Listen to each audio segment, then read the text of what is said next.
Mia, it is good to see you again. Thank you so much for joining me on the podcast. Good to see you too. Thanks for having me. It's been a long time. How's Canada?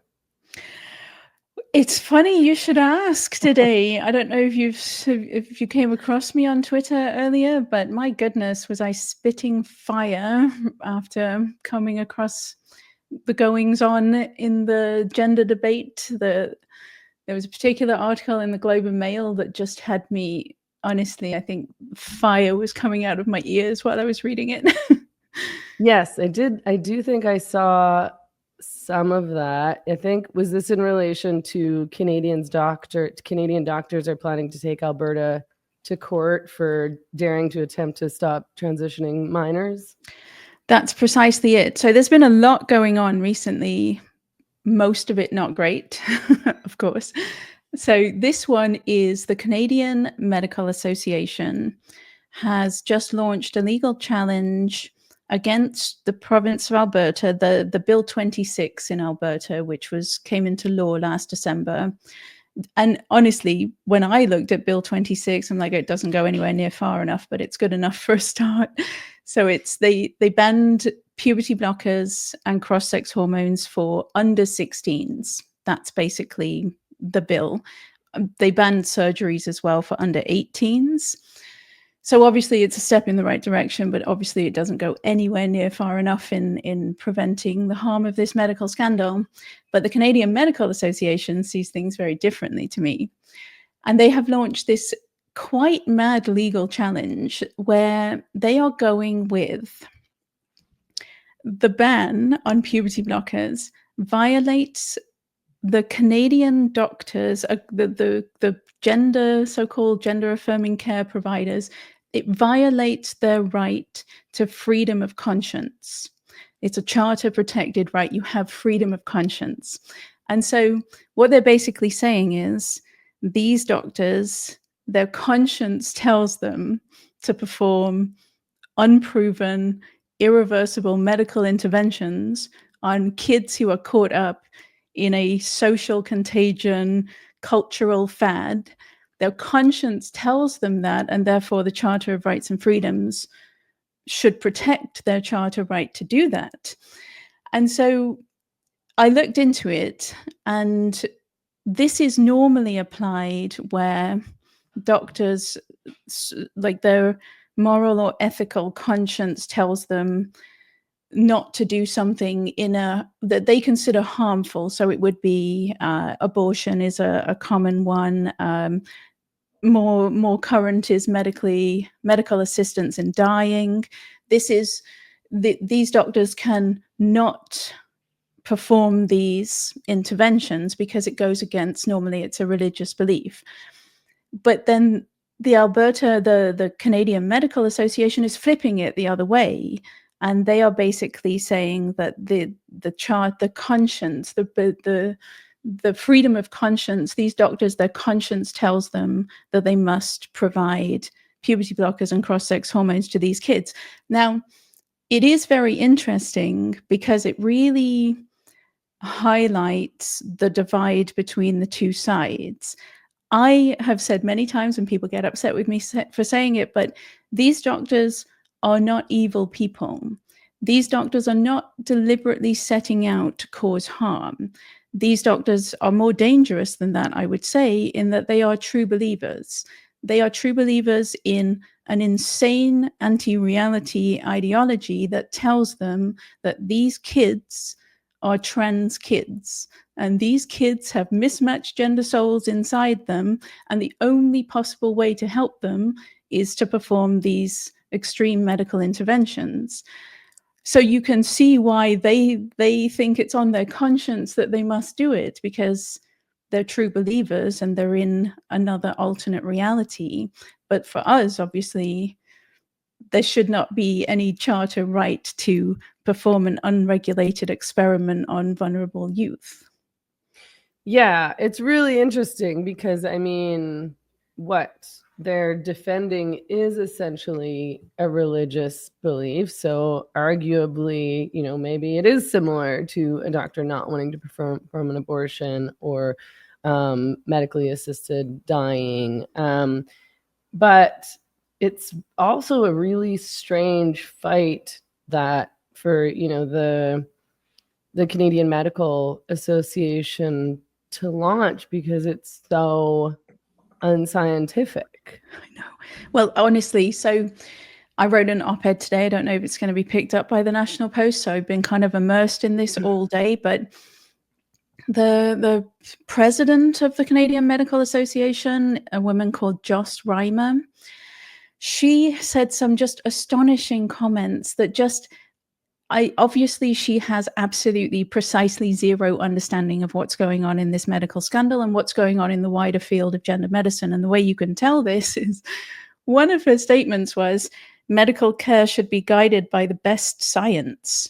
And she was saying that in the context of going against Bill 26, she was saying that in the context of we must be providing puberty blockers and cross-sex hormones to these kids because that's what the best science says. And it's like, are you out of your mind? How can the president of the Canadian Medical Association know nothing about the systematic reviews of Sweden, Finland, the absolute stack of them that have come out of England? There's one in Canada. Canadian researchers did one, and it was published in February. Like, there are stacks and stacks of systematic reviews, which, for those who don't know, that is the gold standard in evidence-based medicine. That is the top of the pyramid for quality of evidence. And all of these systematic reviews say precisely the opposite of what the Canadian Medical Association is endorsing. And then there was another one. She said, ideological influence in the medical setting doesn't help these young people. Like, I don't even know how you reach someone like that. I don't know how she can be the president of this supposedly prestigious medical association and know precisely nothing about this scandal. It's been a rough day for me. I'm not joking. It's mind-blowing, but it's also, this is how I'm sort of constantly feeling about Canada, where there's so many people, from the media, from the government to members of the general public, who are absolutely certain that what they're saying and advocating and supporting is scientific and, based on rational thought and, thinking critically and, having all the good information, when really it's the total opposite. I mean, I don't understand how these doctors in particular can have missed the Cass report, the WPATH files, these articles coming out from whistleblowers. I actually didn't know about this report coming out of Canada in February that you mentioned. I wrote about it. I don't regret what I wrote, but at the time, so it was a systematic review. So basically, Finland did the first one, 2018. I think the results were published in 2020, maybe 2019. Then Sweden does it. Then England did it, but it wasn't the Cass report at that time. They did another systematic review. Then the Cass report was built on a whole stack of them, right? So a systematic review takes all of the literature for a particular treatment and grades the quality of it. And so this had happened in all of these places. They take all of this garbage junk science, they assess the quality, and they conclude it's garbage junk science. So in February, when the Canadian team release the results and they're like, hey, guess what? We looked at all the evidence and it's garbage junk science. It's like, how many more times are we going to take the same evidence, the same garbage junk science, assess it and conclude that it's garbage junk science? We just don't need to keep doing it. The Department of Health and Human Services, that exceptional report that came out on May 1st, that is the best document on pediatric gender medicine in existence, and I just don't think we need anything else beyond it. They didn't do a systematic review. They did an umbrella review of all the systematic reviews. So they just compiled all of them, looked at what they said, and put it all into one place, and the conclusion, it's garbage junk science. Of course, there's no evidence whatsoever. So yeah, like how how do Canadian doctors manage to ignore it? How have they managed to ignore all of that over all these years, including a team from their own nation? And again, it comes back to this, the psychology of the true believer. If you're a true believer, evidence doesn't matter. You have your belief system, and anything that contradicts it or calls it into question, you have to filter it out. You can't look at it because it will destroy your entire belief system. And so the doctors, I still find it remarkable, even though I understand that that's what's going on. I still find it completely and utterly incredible that they could ignore all of this evidence at this point. But the average person in Canada, if you're reading just the mainstream media, which I have to judge you a little bit if you're still at this point reading just the mainstream media, but if that's where you get your news from, you will have absolutely no idea that this medical scandal is happening unless you read the National Post, where you can get the truth. But I don't necessarily blame the average citizen. It still blows my mind. I talk to people all the time about what I do, and it still completely blows my mind when I come across someone who doesn't know it's happening. When I tell them what I do and they're just floored, they had no idea it was happening because I've been living and breathing it for so long, but the mainstream media is not reporting it. And it is a terrible failing. It is an absolute appalling failing on the part of our journalists. Not only that they're ignoring it, though, like that piece in the Globe and Mail today, they had okay, first of all, yeah, like the ban on puberty blockers, it goes against the recommendations of the World Professional Association for Transgender Health, which was the first, like my blood pressure starts to go up and up. Like, okay, keep reading. And then it's, puberty blockers are an intervention that buy the young people time to think about their gender identities and decide, like, as if, I felt like I was in 2015. We know that puberty blockers don't buy time to think. We know that they lock in the gender identity. We know that they prevent the natural desistance that would have occurred otherwise. So they don't buy time to think. They lock in the gender identity. And then, of course, the icing on the cake was they're completely reversible. It's a completely reversible pause. And if they decide they don't want to progress, then all is well. Just outright misinformation. There's no excuse for it. No, it's crazy. And I mean, there's a whole bunch of scandals that are happening, one of which being that the media is working in concert with, I guess, the government, but, perhaps more so these activists to promote this ideology and this misinformation. And then, of course, the fact that these doctors are giving these kids these puberty blockers and these hormones and then performing these surgeries later on, despite the fact that they're minors and they can't consent to something like that, and despite the fact that, it sterilizes them for life, so on and so forth.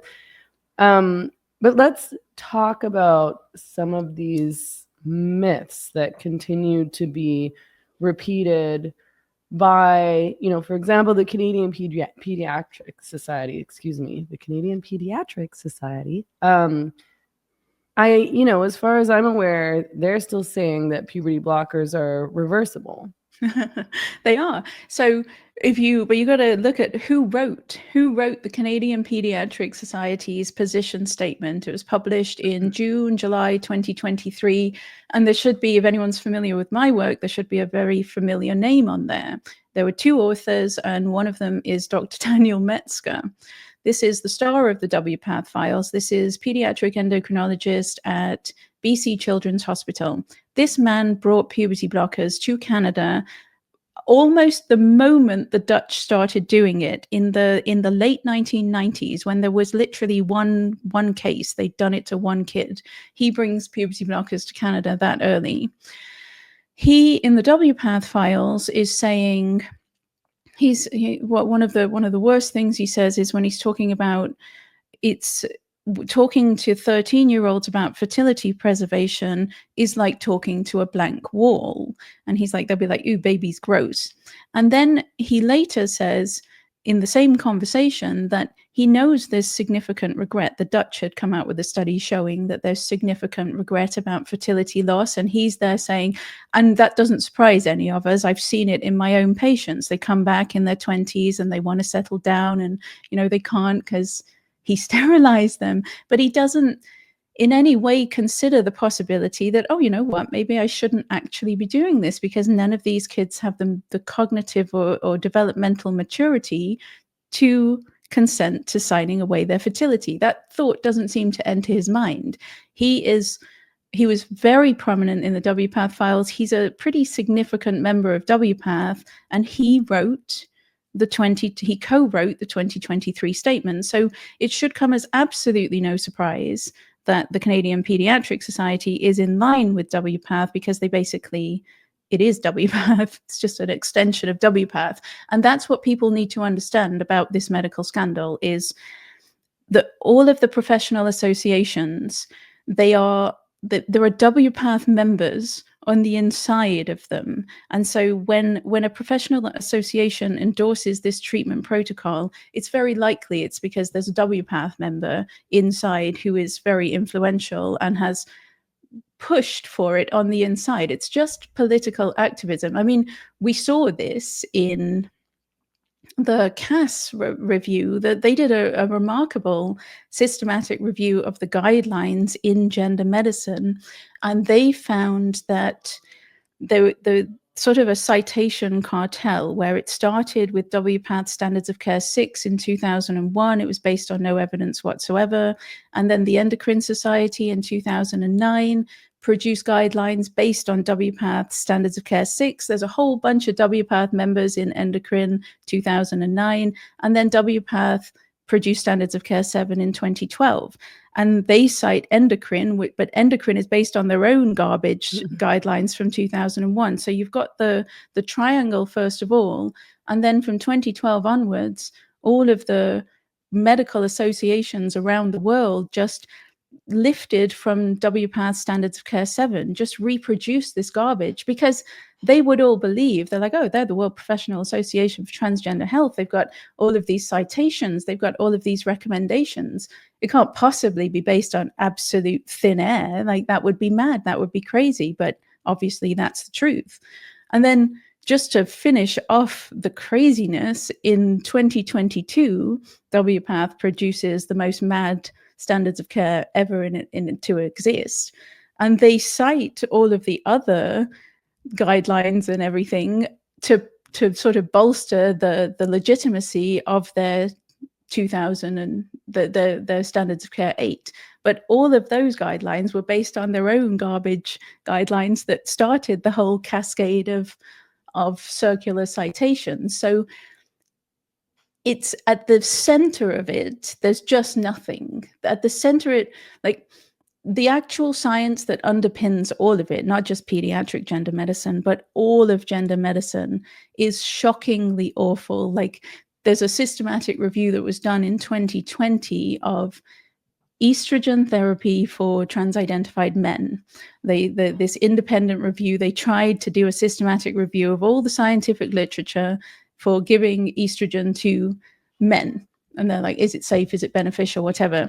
And the conclusion was basically, not one in 4 decades of this experiment going on, not one single study meets the lowest bar of evidence for our review. So we couldn't include a single study. There's nothing. There's not one single study in 4 decades of doing it. It's appalling science, even for the adults. But for the kids, yeah, they make these outrageous statements that puberty blockers are reversible, puberty blockers are safe, kids can consent. No, none of it's true.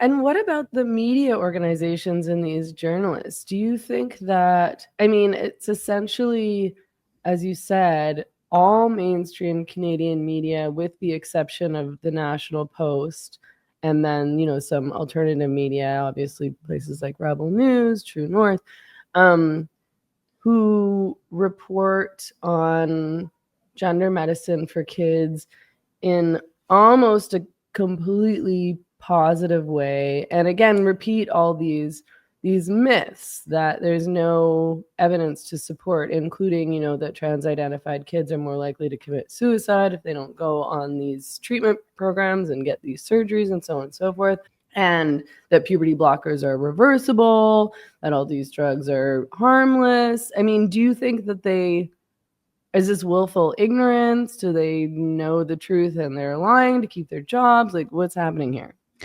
Ooh, that's a good question. I mean, I definitely lean towards willful blindness. I think probably most people who go into the journalism profession lean a certain way politically. It's quite likely that there's a slant towards the left anyway, and therefore, if you're on the left, to be a good person, you have to support, you know, transing kids and men in women's spaces and all the rest of it. So there might be a political motivation for turning a blind eye. There's probably I wrote a piece for Macdonald-Laurier earlier this year in which I talked about when this experiment, the child angle of it, when this began, the first time CBC ever wrote about so-called trans kids, it was in 2011, and they were writing about a documentary that followed 4 of the earliest participants in the puberty suppression experiment for Canadian children.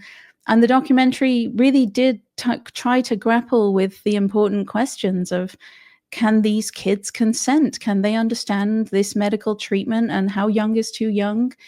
And EGAL, which was once a gay rights organization and has now flipped into basically supporting the medical conversion of gay and lesbian adolescents, they published an open letter. They were very aggressive against the CBC. They were accusing them of, I don't know if they were accusing them of causing these kids to commit suicide, but certainly harm, that they were causing harm by speaking about this issue in this way.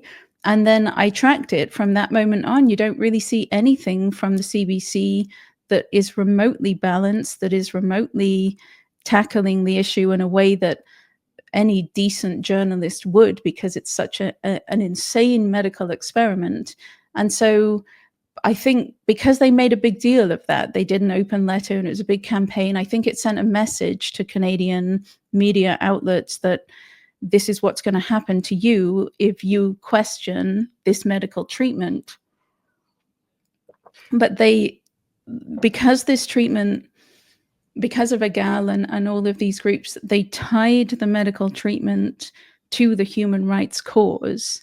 And so therefore questioning the medical treatment means you are questioning the human rights of transgender people. So in Canada, I think this desperate desire to be progressive and good, and, you know, I'm so inclusive, it makes it so that most journalists, most reporters, they don't dare look, because they think if they look and if they question it, that will make them a bad person, and that will mean they're questioning the rights of transgender people. And we're still very much fixated on that, you know, we've got to be good people and accept everyone. And therefore, we're turning a blind eye to what is, I'm not joking, this is definitely, in my mind, the worst medical scandal that's ever occurred in history.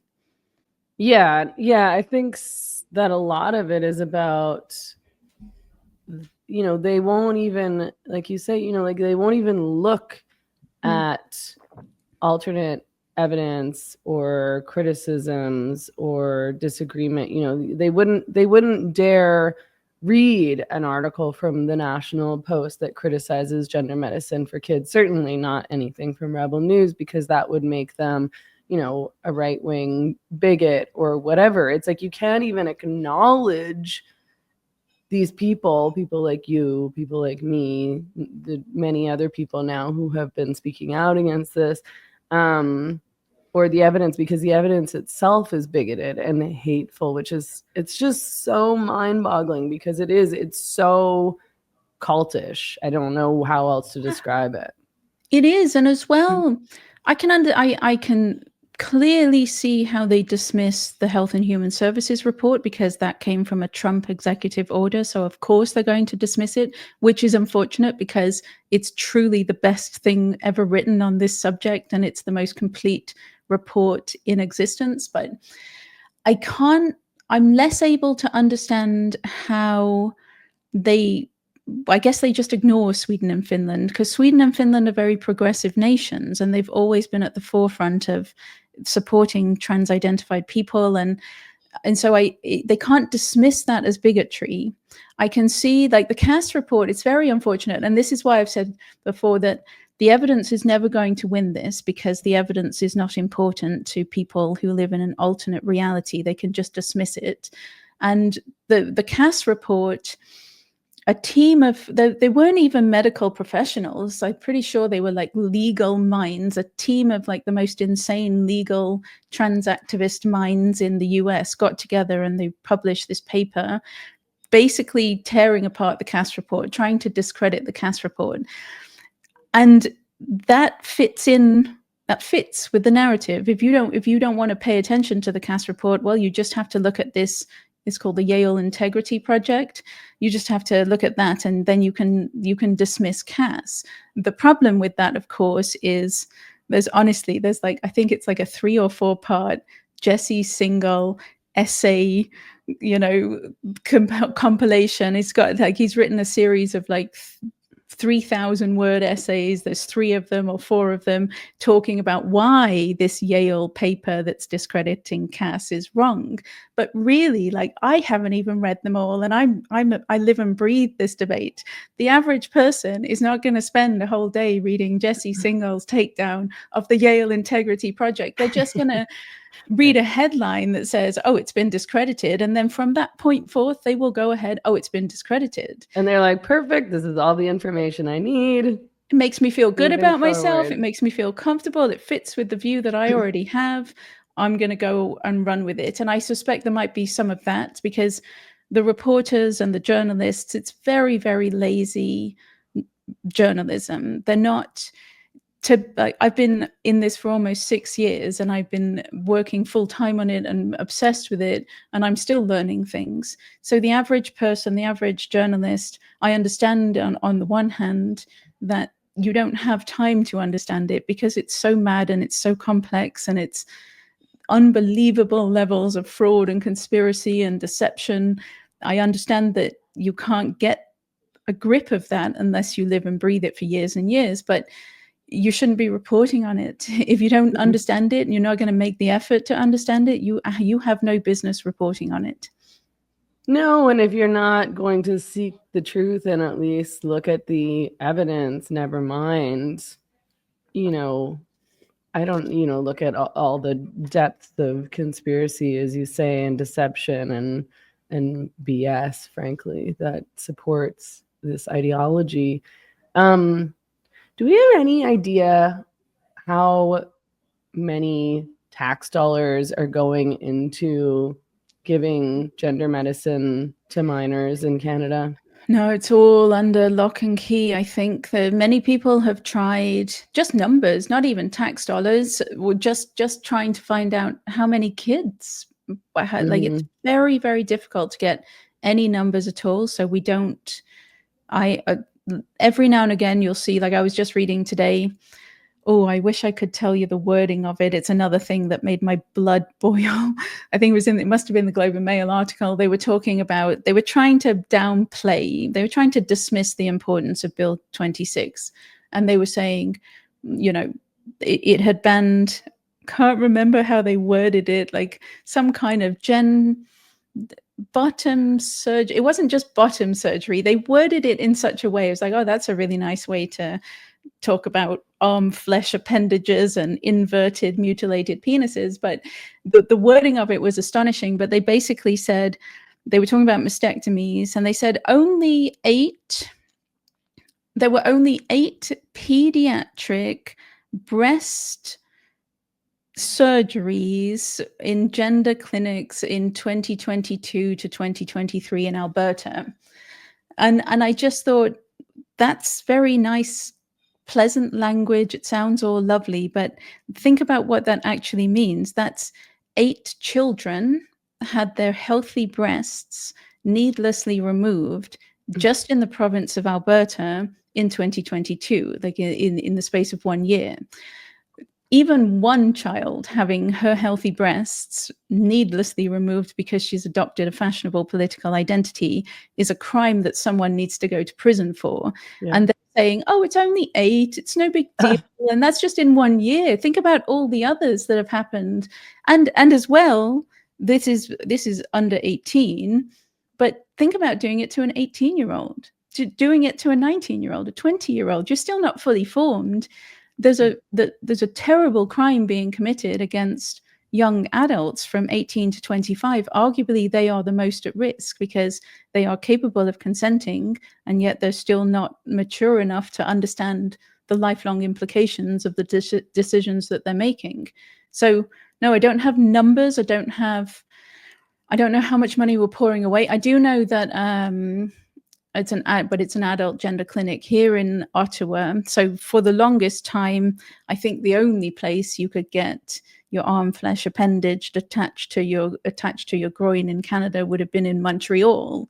And so they decided, well, there aren't enough surgeons stripping forearms and fashioning penises out of them, so we'll open another clinic in Ottawa. So now Ottawa proudly has one of these gender Frankenstein clinics. Seriously, I again, like, not to be too extreme or anything, but truly any surgeon who's ever attached an arm flesh appendage to a mentally ill woman's groin, really truly does belong in prison for the rest of his or her life. Like, this is a crime beyond anyone's imagination. I happen to have just spent last week, I spent an entire day reading the scientific literature on phalloplasty.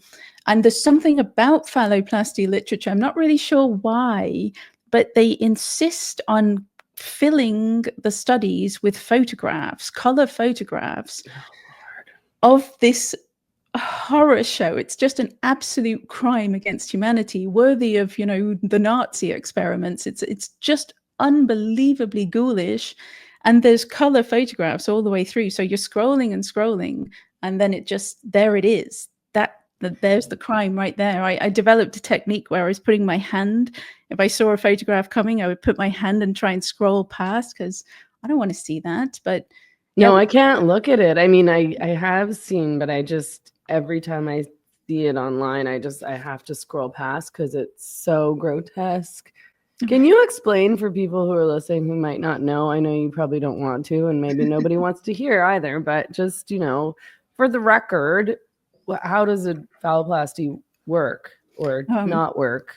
Right. Well, I know far too much about it now. So the first thing that I think it's really important for most people to grasp is that it's kind of like a conveyor belt that these women find themselves on, I think, because they start off on the testosterone, and that produces pretty pleasing male-like features for them, and they look like tiny little men, but they can pass if they've got the beard and everything.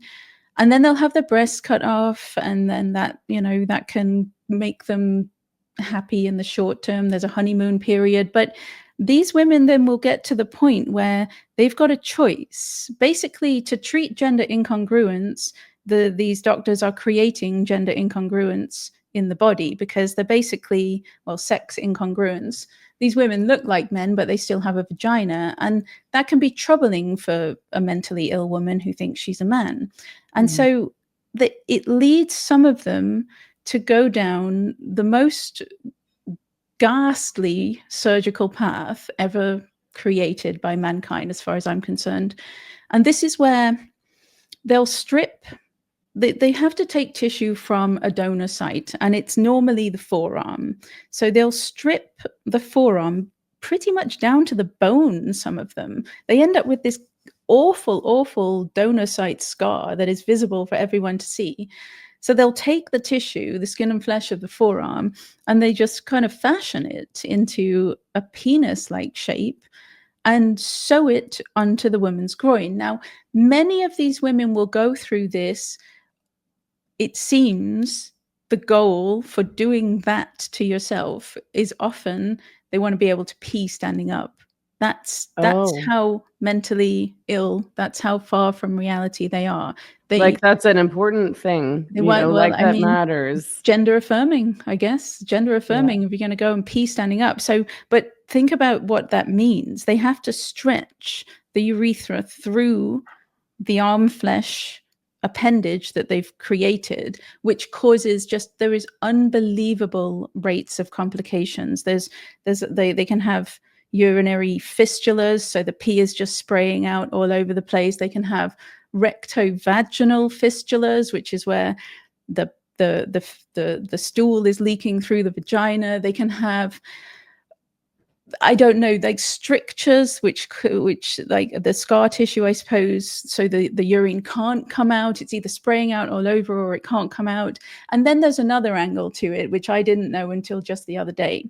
And that is, if she wants to, it's really, it turns my stomach. If she wants to have sex, if she wants to penetrate someone with her arm flesh appendage that some monster has sewn onto her groin, she's going to have a pump put in there. Now, penile pumps are designed for men with erectile dysfunction. And so they will take the same technology and they'll put it inside the arm flesh appendage. But with men, there's a whole structure around the penis. They have a natural penis with, I can't remember what the structure is called, but the whole muscular, or this whole structure that can support the penis pump. So you still have to pump it up. You still have to manually pump it up when the time comes. And so, but these girls or these women, they don't have any structure to their arm flesh appendage. So they're just plonking this pump inside this, Frankenstein appendage, and then they can pump it up if they want to do whatever, but it doesn't have the same support. And that means it can fall to one side, it can become dislodged, then it can get infected, and then they have to have another surgery to have it taken out. It's just, there's no limit to the horror when you're reading about phalloplasty. I'm sure I'm not even there. I gave myself, I had to step away from it and cleanse my mind, because when you think about it, it's all so pointless. It's all so pointless, even at the end of it, even if she has taken testosterone, even if she has had her breasts cut off. This is the other thing. Did you even know this? They remove a more successful phalloplasty. This is something I learned the other day as well. It's more successful for phalloplasty if you surgically remove the vagina. And then you add another layer to your arm flesh appendage. You add a layer of vaginal tissue on the inside and then the arm flesh around the outside. So it's more successful. And then you remove the vagina and then you just sew her shut. And seriously, this is, and after all of that, like, what? How does your body function? That's what I was right. Well, they take out all the internal reproductive organs as well. She's got no reproductive organs at all. Everything internal is gone and they've sewn her up. But even at the end of all of that, she's still not a man, and she knows it, right? Like, she must know it. Obviously, she's not a man. Every single person that she ever is intimate with is certainly going to know that she's not a man. So it's all so completely pointless. Like, yeah, and I mean, it's not, I mean, I would think that most people would presume, maybe I'm wrong, but I would think that most people would presume that a woman who wanted to be a man or was identifying as a man would want a phalloplasty for sex purposes. I mean, that doesn't make any sense at all, because she's not getting any pleasure out of this and she can't impregnate someone. So it's really just about a sort of pointless fantasy. Yeah. With lifelong complications, guaranteed life. I wonder, how do these appendages age? What's it going to look like if she does live until she's 70? Surely it's not going to age well. No. But no, it's all a fantasy. You're right. They're living in a fantasy land and they think that this is going to make them happy. And I simply do not believe that it can. I think though we know from all the insane regret literature out there that most of these people say they're happy. And this is a common thing in gender research, is the CBC, Canadian media, mostly CBC, are guilty of this one as well. Less than 1% regret rate. You'll read it in all the CBC articles, it's everywhere. Now, that is technically true, because the most atrocious research in existence will say, yeah, less than 1% of the women who had this arm flesh appendage sewn onto their groins, less than 1% regret it. Now, they love to say more people regret knee surgery than phalloplasty. More people regret knee surgery than vaginoplasty, which is the surgical inversion of the penis. Now, because on paper that is actually technically true, about 6% of people regret knee surgery, maybe up to 10%. That's a red flag. Something has gone wrong there. It is completely impossible that more people would regret knee surgery than the ghoulish horror show that is phalloplasty. That is called self-deception. We know that when you have made a decision that is irreversible and you chose to go down that path, you have got a very powerful psychological motivation to keep telling yourself, I made the right choice. I don't regret this. I don't regret this. Detransitioners will tell you that this is what they did before they finally had that moment where he said, okay, I do regret it. And then from that point on, they detransition. So there's a powerful self-deception going on with these people because they made the decision to do it to themselves and they were sure that it was going to make them happy. So of course they will, if you ask them, are you happy? They will say yes. But there's so many clues in all of the literature as well that that's just not the case. Like the first one they ever did it to, the girl, FG, it was the patient 0 in the Netherlands. She was the first one to go puberty blockers, testosterone, and then she had not quite phalloplasty, but metoidioplasty, which is, here's another one. Testosterone causes the clitoris to enlarge into a very, very mini penis. It's like, I don't know, a few centimeters long. And then they snip around that and make it bigger. But she goes through this surgery basically just to get a teeny tiny little penis. That's it. And so they did this to her. And then, you know, they asked her, are you happy? And she's like, yeah, I'm happy. And then in the paper, the very same paper, they're saying, but she still feels shame about her genital appearance. She's still not able to form intimate relationships. She's still feeling, and it's like, they're basically describing a woman who is not happy at all, but she just says she's happy because of the self-deception. You see it in many, many papers that all of these people claim to be happy, but nothing about their life situation has changed. So it's completely ludicrous that the CBC and everyone in Canada would promote this lie, promote this statistic without questioning, because any decent critical thinking journalist should think, oh, isn't that a bit strange that less than 1% regret something so extreme? And then you look into it and you find out why. But no curiosity, no inquisitiveness. They just accept what trans activists tell them and then regurgitate it endlessly until it becomes in the minds of all Canadians. Yeah, I mean, it makes sense that if you've made this very drastic decision that has altered the course of your life, and there's no going back, and there's all these physical, mental, health repercussions, and yeah, I mean, yeah, it's not reversible. It does make sense that you would tell yourself and say out loud that you're happy with your decision, because the alternative is really devastating and would be extremely hard to confront. You know, this is, you know, you're going to be suffering with this lifelong regret and probably anger at all your therapists and doctors and surgeons, and that's so much to contend with. And there's another, I mean, there's that, and yeah, it's got to be awful to face up to what you have done. You did this, you made this decision.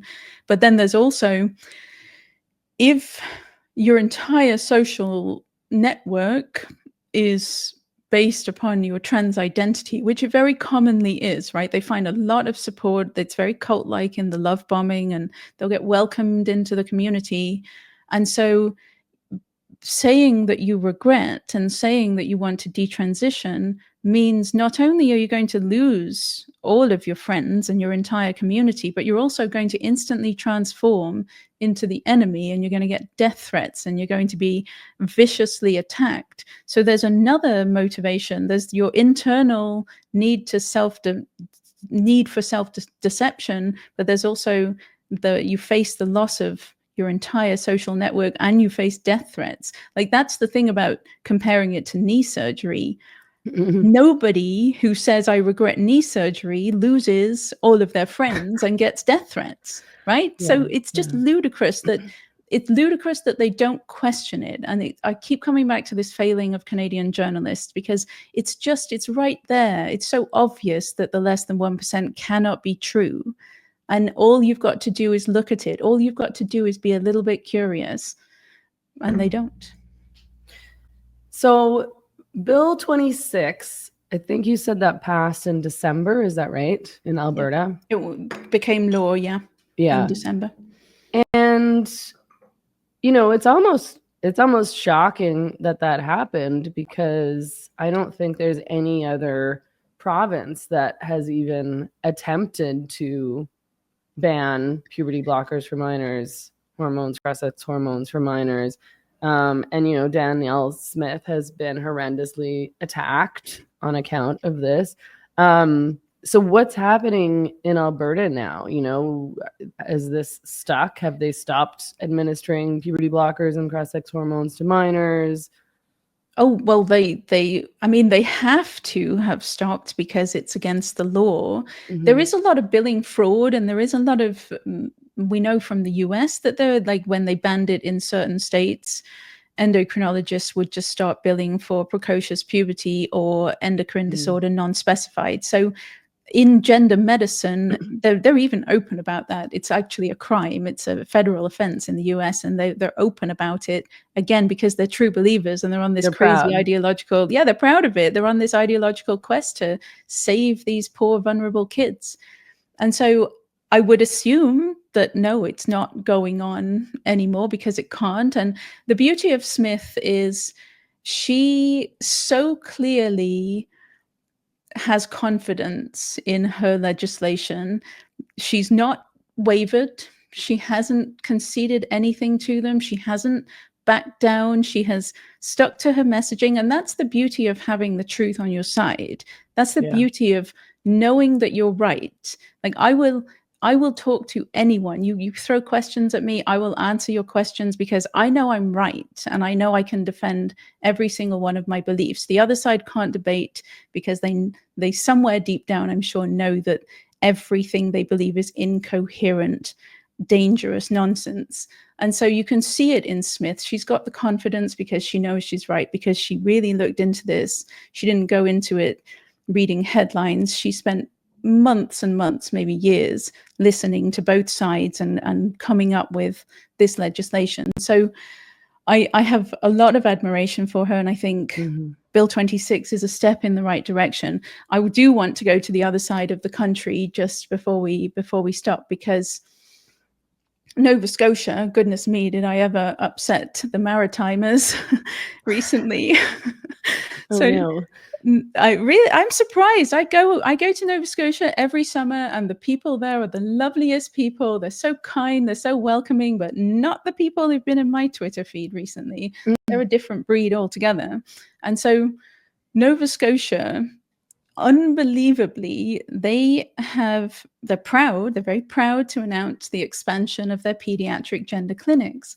They're very proud to announce that, they opened one last year, and they've opened another one already this year, and they've got 2 more in the works, and they're in little towns in Nova Scotia. They're going to be serving 16 and under. They're going to be giving puberty blockers and teaching the girls how to do the injections of testosterone and everything. And I wrote an article in the National Post in which I used the analogy when I was writing about it, and the only thing I could think of in my mind while I was writing the article was that, that joke where a woman hears on the radio that there's a lunatic driving the wrong way down the highway. So she calls her husband to warn him, and he's like, "One, there are hundreds." And it's like, that's Nova Scotia. That's what's in my mind. Like, they are barreling in the wrong direction, oblivious to the fact that they are the ones, they're going headlong into traffic, completely oblivious to the fact that they are the ones that are going in the wrong direction.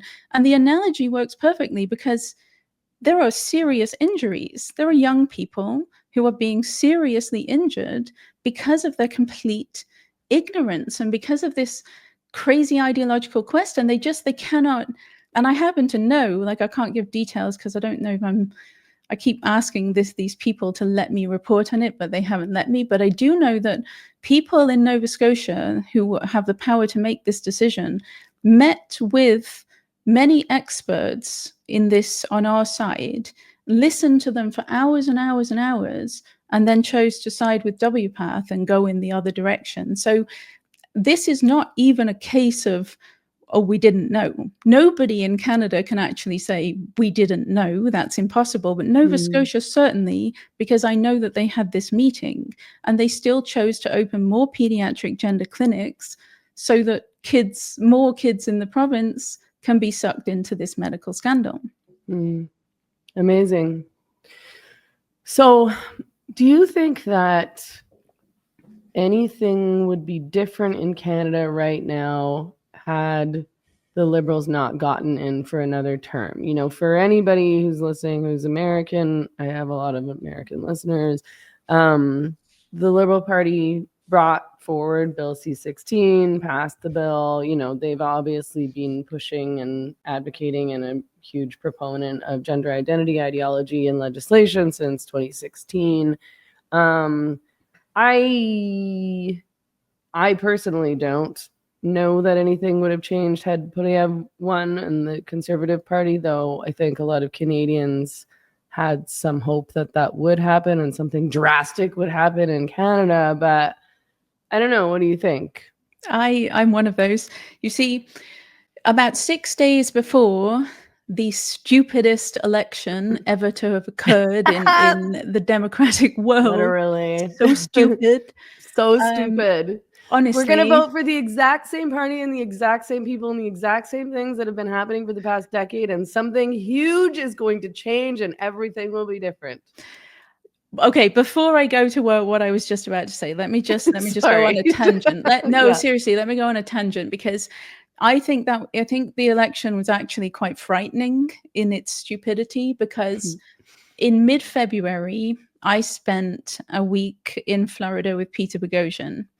And before I went to Florida, Canada was as normal as Canada can be in this day and age. It's never quite normal, but you know, things were calm and everything was okay. I spent a week in Florida, and then my flight back was the first sign that something was amiss, because I sat next to this Canadian man. He was a snowbird. You know, they fly down to Florida, but they have to fly back to keep their health insurance valid. So he was on his trip back to Ottawa, 2 days in Ottawa to keep his health insurance valid. And I fly a lot, so I've flown with his type many times. I know his type. So I'm sat next to him on the plane, and I'm exhausted. It was a busy week. And he just starts ranting about Trump at me. And it's just that's not his type. That's never happened to me anywhere before. And this man just he's ranting and ranting to the point that I had to pretend to be working because I couldn't tolerate it anymore. I just took out my laptop and pretended to be working so he would stop talking to me. And then I got back, and many, many people in my life had lost their minds. Trump derangement syndrome of the worst possible level, and people who are normally sane had just completely lost their minds. And then we end up with 4 more years of the Liberals. And this is fueled by the mainstream media. There were crazy stories. Like the worst one for me was CBC, CTV. They keep doing these stories warning Canadians that if they're going to travel to the US, they should take a burner phone because they might have their phone seized at the border. Just fabricated nonsense. None of that is even possibly true. And yet people in my life believed it. They're like, oh, no, I'm going to cancel my trip. I don't want to have to get detained at the border. And so the mainstream media fueled this. The entire nation fell for it. And then we get 4 more years of the Liberals. But I think it was a frightening example of how easily manipulated people are. It was like a mass hysteria swept the nation in that 1 week that I was in Florida with Peter Boghossian.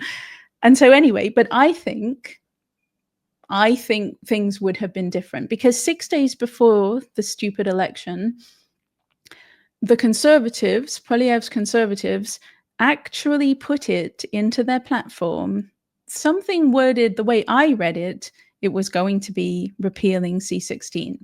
It was... Really? I can't remember the exact wording. I did tweet it at the time. There was one line in their platform tucked away that was, to me, could only mean they were going to repeal C-16, or at the very least amend it to be sure that women had female-only spaces. It was worded in such a way in federal institutions and in federal buildings or whatever. And so I'm disappointed. I think I understand why he didn't campaign on the gender issue. The media had backed him into a corner, and anything he did that was remotely Trump-like, they would have seized upon it. And so they put him in a place where he couldn't. But I do think, yes, I think massive progress would have been made. And I think as well, with the Macdonald-Laurier Institute, we would have had a much more direct line to the Poilievre government. So Yeah. my intention was that I was going to try and call for a Cass-style national review. You see, health is provincial, but we have the Canada Health Act. And so I was hoping we could pressure the Poilievre government to commission a national review of the practices in all of our pediatric gender clinics and the use of puberty blockers and all of the controversy all over the world. And then that would have forced the provinces. They wouldn't actually have been forced to adopt a ban if a ban were recommended, but they would have had to have justified why they were ignoring it, and that would have made it difficult. Now we're in a position, of course, we have Carney, who's been quiet on the issue. He has, obviously, his daughter is a they, them, and she has no breasts, I think, because she thinks having short hair means she's not a woman. So he said nothing. We don't know whether he's going to break ranks with the trans activist daughter and protect kids, or if he's going to just continue looking the other way. I'm waiting. I'm withholding judgment until he makes a move. I'll judge him on his actions, not on, what I predict, my predictions. That's big of you.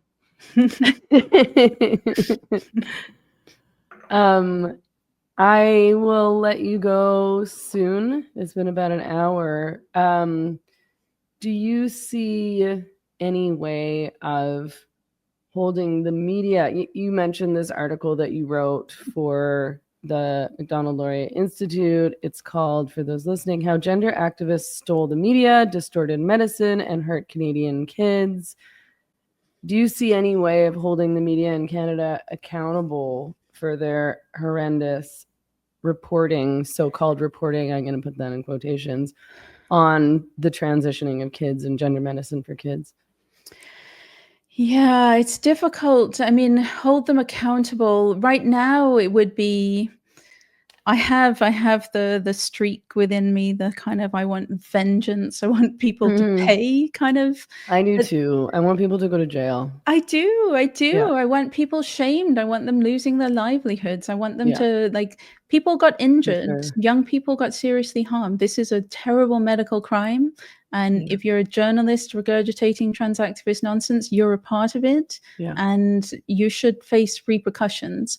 Right now, I would just settle for getting them to listen, getting them, I think about past medical scandals all the time, because journalists have in the past either brought down medical scandals or fueled them. Like the most famous is Tuskegee. There was a journalist for the Associated Press, Jean Heller, maybe her name was.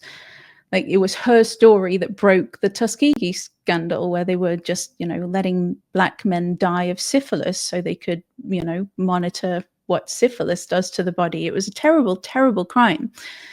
So, but on the other side, the journalists in like the recovered memory movement, they absolutely unquestioningly accepted recovered memory therapy. They spread the lies. They absolutely destroyed lives. And at the very least, well, I know it was Geraldo Rivera who did the Satanic Panic. He did like a whole ton of like shows about the Satanic Panic, fueled the Satanic Panic, had like people went to prison because of this mass hysteria. They thought they were sacrificing babies in daycares. This is an insane scandal. He came out afterwards, and you can watch it, it's online. He came out and said, I got it wrong. And it's an amazing thing to watch. This public figure, this talk show host, do a long apology and outright saying, I got it wrong, and therefore, and people were harmed because of what I did. And I had so much respect for him for doing that. I think there's absolutely zero chance that anyone in Canada, any journalist, any reporter, anything is going to do anything like that. But at the very least, if you want to quietly backtrack, you don't have to do some kind of, I would love it if they did great big apologies. Yeah, sorry, we got this wrong. We should have done our due diligence and investigated this.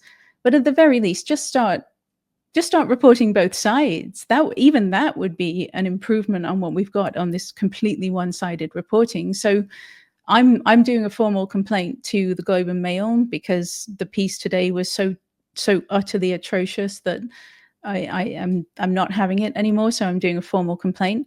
I think I'd like people, I was thinking of putting it on Twitter, like I would like people to send that Macdonald-Laurier article to mainstream media outlets because it was written for them. It wasn't, it was written for anyone, it's got a lot of information in there, but it was specifically written for Canadian journalists so that they will understand what they're getting wrong, why they're getting it wrong, and how they can improve. So maybe that would be a good idea too. Yeah, I mean, it's a tough one because it's like I just have felt livid at watching, for example, the New York Times printing articles that are now like, oh, maybe it's not so great to be putting kids on all these drugs and maybe they can't consent. And oh, maybe there are some like implications, ethical and health and otherwise, without acknowledging that for the past 10 plus years, they've been pushing it without even trying to report accurately or fairly on this issue. I mean, I want people to lose their jobs because it's a violation of the code of journalistic ethics. They're not doing their jobs, and it's more than they're not doing their jobs. Like they're causing harm intentionally and knowingly. And, this is an incredibly serious medical scandal, as you say. And, of course, in terms of helping actual people, I would like them to report both sides. But without an acknowledgement, then what? Then this can easily happen again. There's no accountability. I mean, you shouldn't have a job. How am I supposed to trust you as a journalist? How am I supposed to trust you as a media outlet when all you're doing is reporting on this cult as though it's unequivocally a good thing? I mean, you should be done. Like all of these media outlets should be done. All of these journalists should be done. Without question. You're definitely, though, I think you'll never get it. You'll never get your, we got it wrong. I'm sorry, we got it wrong. They will never do it. But on the trust side of it, my thing, even worse than the mainstream media, which I assume most people lost trust in a long time ago, look at the medical associations, look at the doctors and the medical profession as a whole. How are people supposed to trust you when you are hacking body parts of teenage girls because they're caught up in a social fad? How are we supposed to trust you when you think that adolescents, 13, 14-year-olds, can sign away their fertility and they'll face no regret later in life? The extreme absurdity of the crime that they're committing. It's ludicrous to literally anyone who knows anything about child and adolescent development. It is so blatantly criminal what they're doing. and you want us to trust you when you give us advice about vaccinations or I don't know, other whatever health advice you're peddling that day. How are we supposed to trust you when you clearly don't understand anything about evidence-based medicine, science, medical ethics? It blows my mind that they can't see the complete erosion of trust that is occurring because of what they're doing in these gender clinics. I don't understand why it's so hard for them to look at the wider issue and how terrible this is for the reputation of the medical profession. Yeah, I know. I think that they've really destroyed trust in a huge wide variety of ways, and I think that they and people will suffer the consequences of that. Well, thank you for talking with me about all this today. I really appreciate it. I really appreciate your work. Tell people listening where they can find you and all that you're doing online. I know that there's a lot. My only social media is Twitter, still call it Twitter, and it's @_Cry Mia River, Mia MIA. Then I have pieces. So I work for the Macdonald-Laurier Institute here in Ottawa, which is a think tank. My pieces, if it's an op-ed, it often gets picked up by the National Post. So it will be published in the National Post, and then it's also published on the Macdonald-Laurier Institute website. So if you put my name in there, everything I've written will be in one place, or you can find it all. The op-eds on the National Post. I write longer form pieces as well for the Macdonald-Laurier. I'm also the director of Genspect Canada, which we're in the very dull, tedious process of trying to get registered, but we're still getting off the ground and we're getting more and more active. And then I also work for Genspect International, so I'll be publishing pieces with Genspect.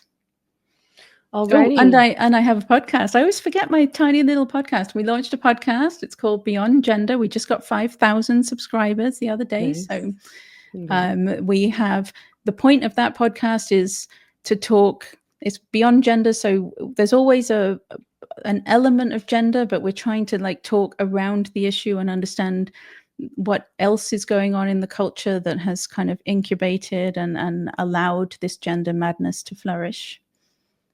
Alrighty. Thanks a bunch. I did enjoy talking to you despite the disturbing aspects. Oh yeah. Thank you for covering it. Somebody has to. Thank you. I mean, it's important, and I think a lot of people just have no idea. So it needs grateful to you. People need to understand how criminal it is. Yeah. Okay. Thank you so much. Good to see you again. You too. Okay. Take care. Bye-bye.